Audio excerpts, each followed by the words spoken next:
হতে যাচ্ছে একটা প্রহসনের নির্বাচন 7 জানুয়ারি হয়েছে। এখন আবার স্থানীয় সরকার নির্বাচন, উপজেলা নির্বাচন বিভিন্ন জায়গায় অনুষ্ঠিত হচ্ছে। এই নির্বাচনে জনগণের কোনো উপস্থিতি নাই, জনগণ বৃদ্ধাঙ্গুলি দেখিয়েছে। তারপরও আমরা সবাই আজকে আবার একত্রিত হয়েছি দেশনেত্রী বেগম খালেদা জিয়ার নেতৃত্বে, তারেক রহমানের নেতৃত্বে। এদেশের জনগণকে আমরা জানিয়ে দিতে চাই, বলে দিতে চাই যে একটা অবৈধ সরকার এদেশের রাষ্ট্রীয় ক্ষমতা আছে, তারা প্রহসনের মধ্য দিয়ে এই দেশে ক্ষমতায় এসেছে। একটা ফ্যাসিবাদী শাসক এবং একটা কর্তৃত্ববাদী শাসন এদেশে চলছে। এখন পর্যন্ত সারা বাংলাদেশে বিএনপির কোনো নেতা, দায়িত্বশীল নেতা, কর্মী নির্বাচনে অংশগ্রহণ করে নাই।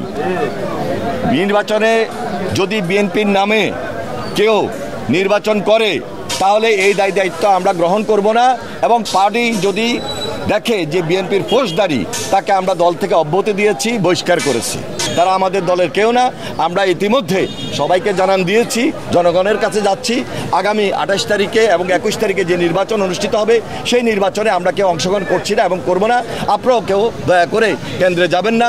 আমরা ভোটকে বর্জন করেছি, ইনশাল্লাহ আমরা এর রেজাল্ট পেয়েছি গত 7 জানুয়ারি। এটাই আমাদের আন্দোলন। এই আন্দোলনের মধ্য দিয়ে আমরা সত্যিকারভাবে আমাদের ভোটের অধিকার, গণতন্ত্র এবং মানবাধিকারকে প্রতিষ্ঠিত করাই আমাদের লক্ষ্য।